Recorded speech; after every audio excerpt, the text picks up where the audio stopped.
Bonjour à tous, bienvenue sur ma chaîne pour les nouveaux, puisque oui, j'ai vu il y avait quelques nouveaux sur la chaîne, donc bienvenue. Je vous souhaite une très belle année 2020, je sais pas si dans ma dernière vidéo je vous l'avais souhaité ou pas, en tout cas c'est la première vidéo que je tourne vraiment, c'est la première vidéo que je tourne courant janvier, ça sera pour mon bilan 2019, je pense que vous l'avez vu dans le titre. Puisqu'il est temps, hein, on est le 15 janvier, il serait peut-être temps de tourner. Alors, vous excuserez les changements de lumière, mais le soleil est là aujourd'hui et croyez-moi, je suis hyper contente, donc je m'en fous de la lumière. Et c'est parti pour le bilan. Donc en 2019, j'ai lu 142 livres, donc c'est quand même très très bien, mais moins que d'habitude. Je le sentais en fait que 2019, je lisais moins que d'habitude. Et c'est surtout que j'ai eu beaucoup moins de coups de cœur, notamment dans la deuxième partie de l'année, puisque je vais vous présenter mes 10 livres, mon top 10 de l'année 2019, et voilà, la moitié, voire les trois quarts datent du premier semestre 2019. Donc j'espère que 2020 sera plus riche en coups de cœur, mais c'est vrai que plus on lit, plus on devient exigeant, et du coup moins on est surpris, et je pense retourner par nos lectures, mais en tout cas les 10 que je vais vous présenter, c'est 10 romans que j'ai beaucoup aimé et c'est ceux que je vous recommande absolument de lire si vous le souhaitez bien évidemment. Il y a de tout puisque vous le savez, je lis de tout, de tous les genres, mais mes deux genres de prédilection, ce sont tout ce qui est thriller, roman noir, roman à suspense et tout ce qui est contemporain, et ça se retrouve très bien puisque je crois que sans faire exprès, j'ai 5 thrillers romans noirs et 5 contemporains dans mon top 10. Donc j'ai pas fait exprès. Donc en 2019, j'ai lu 54 thrillers, romans noirs, suspense, 47 contemporains et romances, je les ai mis dedans parce qu'il y en avait 2 ou 3, mais voilà, c'est plus des contemporains avec de la romance que de la romance pure. Par exemple comme chez Hugo ou Harlequin, etc. Ensuite, j'ai lu 14 documents, récits de vie, etc. Donc ça, je suis en train de... Je me rends compte qu'au fur et à mesure des années, j'en lis de plus en plus. Et c'est pour mon plus grand plaisir. 9 livres post-apocalyptiques, fantastiques, fantasy, donc ce qui est vraiment pas mon genre, mais j'essaie de m'ouvrir petit à petit à d'autres genres et je remarque que j'aime beaucoup. D'ailleurs, c'est un de mes objectifs 2020, c'est de découvrir davantage de fantasy, puisque je me suis rendu compte, contrairement aux a priori que j'avais, que malgré ce que l'univers fantastique, enfin pas fantastique, justement fantasy, irréel, etc., on parlait de problèmes réels et contemporains, donc c'est ça qui m'intrigue et qui m'intéresse, ou des faits pas forcément contemporains mais historiques, mais on parle voilà, de la société, de la politique, et ça je l'apprends au fur et à mesure de mes lectures. Donc voilà, 2020 j'espère pouvoir lire toujours davantage de fantasy fantastique. Ensuite j'ai lu 7 romans historiques, pareil c'est un de mes objectifs. J'ai découvert que j'aimais de plus en plus l'historique, et apprendre en fait, en plus de la fiction, apprendre des choses sur, sur l'histoire, donc sur la culture générale, mais aussi l'histoire. Donc voilà, ensuite j'ai lu 4 classiques qui sont principalement les 2 tomes des Misérables, qu'il faut que je finisse donc cette année aussi, il m'en reste 2. Développement personnel, j'en ai lu 2, c'était mes 2 romans de développement personnel que j'ai lus. Le premier, je l'avais lu il y a quelques années, c'était Raphaël Giordano que j'avais beaucoup aimé, puis après j'avais laissé tomber, donc voilà. Là pareil, j'aime bien lire de plus en plus. 2 BD qui sont les 2 tomes de Brigade des cauchemars de Franck Tillier, entre autres, hein, je ne sais plus qui a scénarisé et colorisé la BD, et 3 Young Adult jeunesse. Donc là, on voit que c'est pas vraiment ma tasse de thé, mais de temps en temps j'aime bien quand même me lire de la jeunesse. Je trouve que des fois il y a des messages super beaux et voilà. Donc je pense avoir fait le tour de mes lectures en général, des statistiques, etc. Et pour mon top 10 du coup, j'ai 5 livres en papier là sur moi et 5 livres que je n'ai pas, soit parce que je les ai prêtés, soit parce que je les ai lus en e-book. Donc c'est parti. Tout d'abord, j'ai lu My Absolute Darling de Gabriel Talent, publié chez Galmester. Ça a été ma première lecture en fait à Nouvel An 2019. Première lecture, premier coup de cœur, et je me suis dit si l'année part comme ça va être génial. Bon, ça n'a pas été le cas, hein, mais ici on est dans du roman noir, noir, noir et rural, puisqu'on se retrouve dans le fin fond de l'Amérique avec Turtle, qui est une jeune ado, je crois qu'elle a 14 ans, quelque chose comme ça, qui vit avec son père qui est fou d'armes, qui est maltraitant, qui y a même de l'inceste, etc. Donc c'est vraiment très très noir. Et on va la découvrir dans sa torture d'adolescente, dans sa construction de femme, dans son école aussi, dans les premières relations qu'elle peut avoir avec un homme, etc.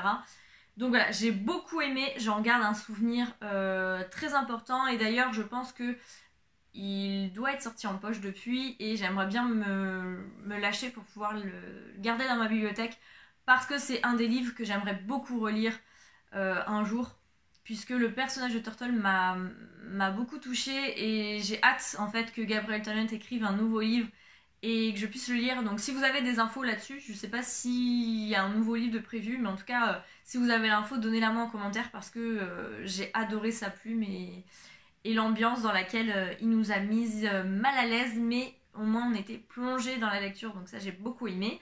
Ensuite, fin d'année, vous l'avez vu récemment, j'ai lu Le Loup des Cordeliers de Henri Levenbrock, qui est un roman thriller historique, puisqu'on se retrouve en 1789 à quelques semaines de la prise de la Bastille, et en plus de découvrir des faits historiques par rapport à la prise de la Bastille et la Révolution française, on va être dans un policier, puisque on a Gabriel Joly, je crois, qui est un jeune journaliste qui essaye de percer dans le milieu, qui va se mettre à la recherche du loup des Cordeliers, puisque un homme qui est accompagné d'un loup se venge des agresseurs de femmes, et en général il les laisse dans un état assez pitoyable. Donc il va essayer de découvrir qui est ce vengeur masqué, si on peut dire, et voilà. Donc j'ai beaucoup aimé, je l'ai prêté à mon père, donc je l'ai pas ici, mais c'était le premier livre de l'auteur, et ça m'a énormément donné envie de lire d'autres livres de l'auteur. Donc voilà, il y a des livres qui se sont ajoutés sur ma wishlist. Il se peut que d'ici quelques semaines, quelques mois, vous voyez dans mes book-hauls des livres d'Henri Levenbrock, puisque en plus d'être assez prolifique quand même, il écrit dans différents genres, et tout ce qui est écrit, ça m'intéresse, donc hâte de découvrir d'autres romans de cet auteur. Ensuite, toujours dans le roman noir thriller, j'ai lu Né d'aucune femme de Frank Buis, qui raconte l'histoire de Rose, qui est une histoire à la fois magnifique dans la façon que Frank Buis a nous l'a conté, et à la fois atroce dans ce qu'elle a vécu. C'est un roman très très beau aussi, que j'espère qu'il sortira en poche assez prochainement pour pouvoir me le procurer, parce que lui j'ai envie de le relire aussi, et surtout de le prêter à mon père, puisque j'ai beaucoup aimé ce personnage. Il m'a tellement touchée, l'écriture de Frank Buis est magnifique. Souvent quand je lis un livre de cet auteur, ça me reste gravé longtemps. Donc voilà, si vous connaissez pas Frank Buis, vous pouvez commencer par celui-ci, parce que c'est, je pense, le livre de Frank Buis que j'ai préféré et vraiment qui m'a marqué. Donc hâte de me l'acquérir et de pouvoir le relire un jour, mais en tout cas, je vous le conseille. Ensuite, les deux autres thrillers, donc le suivant, il s'agit de Apocalypse Transfert de Fabio Micheli chez French Pulp.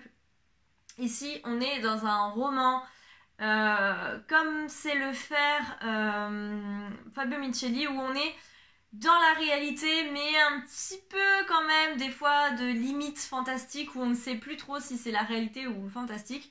On se retrouve avec des jeunes qui testent des jeux vidéo, comment on appelle ça, en réalité virtuelle, etc. De là va se mêler aussi des affaires de cité, avec des impressions 3D d'armes, des trafics de drogue, etc. Et on est vraiment là-dedans. Ce qui a motivé l'auteur à faire ce roman, c'est le meurtre de Kevin et Sofiane.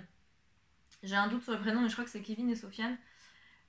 Qui se sont fait tuer lyncher et tuer pour un mauvais regard dans la cité. Donc ça a marqué l'auteur, entre autres, hein, forcément nous aussi ça nous a marqué, et il a décidé d'écrire ce roman. J'ai trouvé ça très bien, C'est un roman unique pour moi, j'ai jamais vu un roman qui parlait de ce thème et de cette façon-là. Donc vraiment pour ça, pour cette originalité, j'ai beaucoup aimé, je vous le recommande. Et voilà, donc après avec la polémique de l'éditeur, je ne sais absolument pas si vous pouvez le retrouver et comment et après va être édité, etc. Ça je ne sais absolument pas. Normalement je rencontre l'auteur le mois prochain, donc j'essaierai de me renseigner. Mais ce serait dommage que vous ne puissiez pas vous procurer ce livre-là, parce que vraiment j'ai adoré, j'ai trouvé ça très original. Après, en avoir parlé avec d'autres copines qui l'ont lu aussi, on n'a pas du tout le même avis, mais on est aussi de générations différentes, donc peut-être que ça nous touche moins, enfin, que ça touche moins des générations. Je sais qu'elles vont regarder cette vidéo, donc j'ai un peu peur d'utiliser des mots.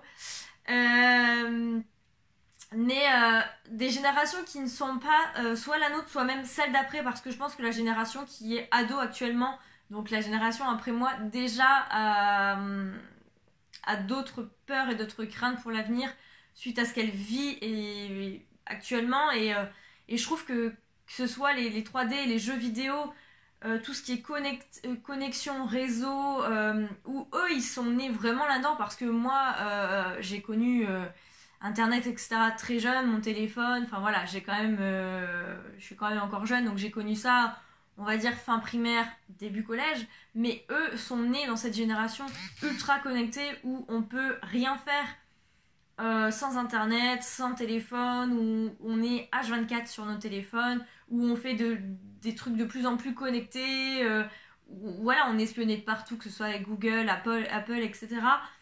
Et je pense que eux sont dans cette génération, les ados, où c'est à eux en fait de réagir et de se dire tout comme nous, notre génération, de mettre les hauts là et d'essayer de voir de pas trop non plus plonger dedans, ce qui est quand même très compliqué, hein, puisque voilà, même si on est au courant, on a quand même beaucoup d'objets connectés, mais d'être en tout cas consciente de ce qui peut se passer et des dangers de tout ce qui est de cette nouvelle génération, et de ce qui est surtout, et c'est très bien expliqué là-dedans, la différence entre réalité et fiction. Et dans tout ce qui est jeux virtuels, etc., bah, c'est un peu compliqué de savoir où est la limite.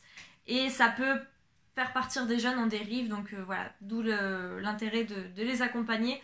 Je trouve que je me suis arrêtée beaucoup trop sur ce roman, mais souvent c'est bon signe, donc voilà. Je vous recommande Apocalypse Transfer de Fabio Micheli. Et le dernier thriller que je vous recommande, c'est Ristretto de Bertrand Puart chez Fleuve Noir. Alors Bertrand Puart, je le connais beaucoup dans sa jeunesse, puisque j'avais lu Victor l'Indomptable, qui est un des livres qu'il a fait sur Victor Hugo, étant enfant avec son frère, et il imagine une fiction, et dans la fiction il parle des œuvres les plus marquants et des personnages les plus marquants de l'auteur. Donc il a fait Zola, Hugo, je crois qu'il a Dumas peut-être. Voilà, donc ça donne envie aux jeunes de découvrir les auteurs classiques, et je connaissais pas forcément l'auteur dans l'adulte, et quand j'ai su que ce roman allait sortir, je me suis précipitée dessus. J'en ai parlé à l'auteur parce que je l'ai rencontré à Saint-Maur, et à Saint-Maur je l'avais pas encore fini, mais j'aimais beaucoup. Je trouvais ça que c'était un roman très complexe et à la fois très addictif. Ici on est dans un thriller où tout tourne autour du café, du commerce du café, et il va y avoir 3 meurtres qui vont être commis alors je crois qu'on les suit. Le début, ça se passe peut-être 20 ans avant, je sais plus exactement, ça fait un moment que je l'ai lu. En 98, donc oui, 20 ans. Et on va suivre un meurtre dans une... je sais plus comment on appelle ça, où ils font le café. Dans une exploitation de café. Et on va revenir dans le présent, où il va y avoir des meurtres. Et sur le lieu du crime va être déposée une cerise de café. Et voilà, donc on va partir là-dedans. C'est un thriller très haletant, mais comme je vous le dis, à la fois très haletant. Les personnages sont quand même assez attachants, on a vraiment peur pour l'héroïne et son fils, mais c'est vraiment très bien construit, j'ai beaucoup aimé. Et pareil, c'est un roman, je pense que peut-être pas tout de suite parce que l'histoire est encore frais, le dénouement, etc. est encore frais, mais dans quelques années je pourrai le relire et je n'hésiterai pas à le prêter. Voilà, je l'ai déjà prêté depuis que je l'ai lu, mais j'hésiterai pas à le recommander parce que vraiment j'ai beaucoup aimé, et j'aime beaucoup la plume de l'auteur. Voilà, il y a beaucoup mais voilà, c'est le but de cette vidéo en fait, c'est de vous présenter les romans que j'ai aimés. Donc Ristretto de Bertrand Puart, je trouve qu'on n'en a pas parlé, donc vraiment si vous pouvez le lire parce que il mérite beaucoup plus de pub et voilà. Donc c'est chez Fleuve et je pense que il est sorti cet été, donc peut-être que si vous attendez un petit peu, vous l'aurez en poche si c'est plus intéressant pour vous, puisque il fait 20 €, mais voilà, c'est le prix des grands formats actuels. Donc c'est tout pour les romans noirs thrillers, mes 5 livres que je vous recommande. En contemporain, bien évidemment, Éric Emmanuel Schmitt, avec Madame Pilinska et le secret de Chopin, que j'avais gagné, je crois que c'est le concours de Noël d'Albin Michel, que j'avais lu en janvier. Et que j'ai lu en une soirée, qui m'a bouleversée, où après j'ai eu beaucoup de mal à dormir parce que j'y pensais. Et ce roman par contre, je sais que je le relirai plusieurs fois dans ma vie, c'est un de mes romans qui va rester bien au chaud dans ma bibliothèque. Et je pense que c'est un de ceux d'Éric Emmanuel Schmitt qui m'a le plus touchée avec le deuxième que je vais vous présenter juste après. Et ici en fait, l'auteur s'est inspiré de sa prof de piano qui lui a appris le piano, mais bien plus. Et c'est ce bien plus en fait que j'ai beaucoup aimé. On est toujours dans la musique classique puisque l'auteur est un grand fan de musique classique. Mais voilà, je vous recommande Madame Pilinska, le secret de Chopin. Et je profite de faire une aparté parce que en faisant ma présentation, je pense à Sabrina. Je ne sais absolument pas si tu l'as lu celui-ci, mais je pense que depuis, il est en poche. Et si tu l'as pas lu, dépêche-toi parce que il faut que du coup tu m'en parles. Et j'ai envie de le relire, donc si tu le prends et que tu veux le lire, n'hésite pas à venir me voir parce que ce serait une occasion comme une autre de pouvoir le relire. Et du coup, d'Éric Emmanuel Schmitt toujours, j'ai lu cet été Journal d'un amour perdu, qui est sorti chez Albin Michel et qui est le récit de l'auteur qui nous parle du décès de sa mère, qui était très très très proche, était un amour fusionnel, plus qu'une relation simple mère-enfant, et elle est décédée assez brutalement. Et il l'a pas su tout de suite parce que sa mère était partie en cure thermale et avec sa soeur, il pensait que c'était avec la cure, ils n'avaient pas de nouvelles, ils s'inquiétaient. Et en fait, sa soeur l'a appelé pour dire que sa mère avait été retrouvée morte dans sa maison le jour où elle devait partir en cure. Et il va nous raconter l'annonce, les quelques jours qui ont précédé l'annonce, le deuil et jusqu'à la fin de l'écriture de ce livre. Et c'était très très très touchant. Pareil, je l'ai pas sur moi parce que je l'ai lu sur ma liseuse. J'attends qu'il sorte en poche, mais je me le procurerai, je pense aussi, pour me le garder et me le relire un jour, parce que vraiment, j'ai trouvé ça hyper touchant et sincère, et voilà, j'adore cet auteur, j'adore comment il écrit, l'émotion qu'il met à travers son écriture, ses mots, sa plume, et voilà, donc Éric Emmanuel Schmitt Forever, voilà, c'est notre auteur chouchou avec Sabrina, donc et pareil, il faut que tu le lises. Bien évidemment. Ensuite, ça va être que du Belfond dans leur collection Pointillé. Vous savez que j'adore cette collection. Je trouve que c'est du contemporain, mais qui vous arrache le cœur à chaque fois. À chaque fois que je reçois un roman de cette collection, j'ai à la fois très très hâte de le lire et à la fois très très peur parce que je sais que je vais être bouleversée, donc je ne le lis absolument pas quand ça va pas parce que je verse toujours une larme dans la lecture de ces romans. Le premier que j'ai lu, il s'agit de L'île aux enfants d'Ariane Bois, donc chez Belfond dans la collection Pointillé. Ici, c'est inspiré d'un fait réel sur l'île de la Réunion en 63.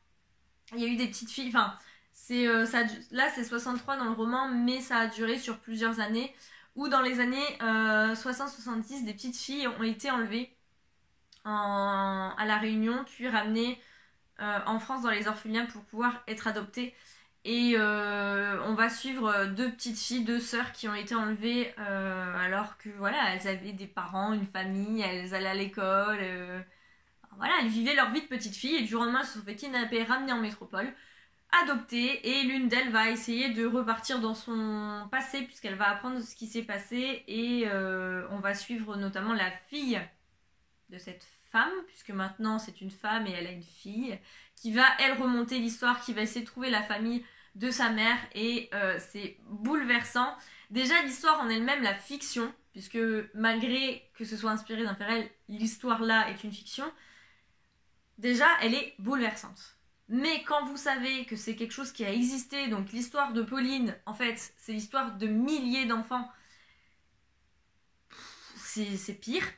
Et voilà, donc j'ai pu échanger avec l'auteur quand je l'ai vu. Déjà, ça avait été bouleversant, puisqu'en plus, je crois que c'était au Salon Livre Paris. Ouais, il y avait une des femmes, en fait, qui l'avait inspirée et du coup, qui avait vécu cette histoire. Déjà, c'était assez touchant de rencontrer cette femme. Et l'histoire est bouleversante. J'ai adoré. Voilà, je peux que vous le conseiller. D'ailleurs, Cédrina, je pense à toi parce que je sais que je prête souvent des livres. Tu me diras si je te les ai passés ou pas parce que j'ai un petit doute, mais je pense que oui. Mais vraiment, je vous le conseille. Si vous aimez les histoires, les contemporains inspirés d'histoires réelles, où vous allez forcément vous attacher au personnage, où vous voulez pleurer parce que vous êtes quelqu'un de sadique et que vous voulez pleurer parce que l'histoire est magnifique, vous pouvez y aller. Je vous conseille L'île aux enfants d'Ariane Bois chez Belfond. Toujours chez Belfond dans la collection Pointillé, J'ai cru qu'ils enlevaient toute trace de toi de Johann Smadja, qui est son premier roman. Et autant vous dire que je retiens le nom puisque j'ai beaucoup aimé l'écriture. Ici pareil, on est inspiré de Ferrel puisque l'auteur s'est inspiré du massacre,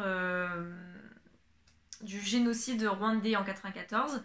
On va retrouver Rose, qui est une jeune Tutsi, qui est muette et qui écrit tous les jours à son mari, qui est médecin et qui est souvent absent, et elle leur raconte en fait son quotidien avec leur fils Joseph, et jusqu'au jour où elle est obligée de fuir,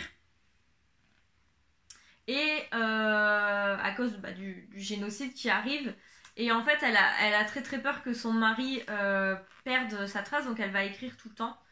Et Sacha, qui est une journaliste française, va être envoyée en Afrique du Sud pour couvrir les élections post-apartheid. Et en fait, elle va entendre parler qu'il y a des camions remplis d'armes qui vont au Rwanda, voilà, qui présagent quelque chose de très très noir. Et du coup, elle va plutôt s'intéresser à ça. Et on va suivre du coup ces deux femmes en alternance, donc Sacha le journaliste et Rose la jeune Tutsi, qui écrit à son mari voilà, on va la suivre à travers les lettres qu'elle écrit à son mari. Et en fait, ça va être pire qu'elle l'imaginait. Elle va être bouleversée par cette histoire et on va les suivre du coup en alternance jusque nos jours. Et ce roman est bouleversant, la plume fait que on est encore plus là-dedans. Vous avez du mal à lâcher ce roman et voilà, je suis encore tout émue en pensant à cette histoire. L'histoire de Rose, l'histoire de Sacha, etc., qui sont deux femmes à travers laquelle on va suivre l'histoire du génocide, mais de différents points de vue, et voilà, c'est bouleversant. J'avais déjà lu Petit pays de Gaël Faye sur ce thème-là, que j'avais aussi beaucoup aimé. Et là, on sent le travail de l'auteur, les recherches qu'il a faites, etc. Et je peux que vous le conseiller. Et enfin, le dernier, mais pas des moindres, il s'agit de Joli Joli Monstre de Julien Dufresne, l'ami. Pareil, publié chez Belfond dans la collection Pointillé. Ici, on va parler notamment de drag queen dans le monde des queers, des drag queens LGBTQ+, etc. Un monde que je ne connais absolument pas, mais que j'ai été ravie de découvrir. J'ai passé de très bons moments. À la fois, il y a des moments où on avait envie de pleurer, tellement c'était hyper triste. Parce qu'on va suivre en fait deux drag queens. Alors j'ai oublié les prénoms et en plus j'ai pas le roman parce que je l'ai prêté à Cédrina, mais un monsieur d'une cinquantaine d'années maintenant qui a été une grande star drag queen à l'époque à New York, etc. Donc il nous raconte son parcours à la fois merveilleux et à la fois dramatique. Et on va suivre un petit jeune qui lui aimerait beaucoup devenir drag queen, enfin drag queer, mais n'ose pas, etc. Il est marié, il a un petit garçon, une petite fille, je sais plus, enfin il a un enfant. Et du coup les deux hommes vont se rencontrer et ça va juste être magnifique. L'autre va devenir le mentor de l'autre, enfin l'un va devenir le mentor de l'autre. Pareil, j'ai adoré cette lecture, je sais qu'un jour je le relirai parce que ça a été une très belle découverte. Je ne connaissais pas l'auteur, je sais qu'il avait fait un autre roman qui était, je crois, Les Indifférents, quelque chose comme ça, qui m'avait tenté et finalement j'avais laissé couler, mais celui-ci me tentait trop. Et bah, j'ai bien fait de le demander, de le lire parce que j'ai adoré. Donc je vous recommande absolument Joli Monstre de Julien Dufresne-Lamy si vous voulez découvrir ce monde, si vous voulez en apprendre plus, si vous le connaissez et que vous voulez un roman sur l'histoire. Par contre, vraiment, quand vous voulez lire un livre de chez Belfond-Poitiers, préparez votre carapace, vos mouchoirs, tout ce que vous voulez parce que c'est déchirant à chaque fois. Mais ce sont des romans inoubliables et vraiment je vais encore plus me pencher là-dessus et voir d'anciennes parutions avant mon partenariat avec Belfond, puisque j'ai vraiment découvert cette collection grâce à mon partenariat avec Belfond et notamment grâce à mes lectures des romans de Julie Goisset que j'avais adoré. J'adore sa plume, c'est très poétique, c'est unique, c'est magnifique, donc voilà. Mais ça, j'en ai pas lu en 2020, donc je peux pas vous en parler. Mais voilà pour mon top 10, donc mon top 5 thriller roman noir et mon top 5 contemporain. N'hésitez pas à me dire si vous avez lu l'un de ces livres, si vous aussi il est dans votre top lecture de l'année où vous l'avez lu forcément. Et voilà, on peut discuter de ce que vous voulez en commentaire. En tout cas, je vous remercie déjà des abonnés qui viennent d'arriver sur la chaîne, des anciens qui sont toujours présents. Et puis voilà, je vous retrouve très prochainement. Je pense que ce sera pour mon point lecture parce que j'ai pas encore fait de point lecture de mes lectures de janvier. Donc voilà, sinon on fera une autre vidéo. Je ne sais pas, ce sera la surprise. En même temps, j'espère que ce bilan 2019 vous a plu. Et je vous dis à une prochaine pour une prochaine vidéo. Ciao!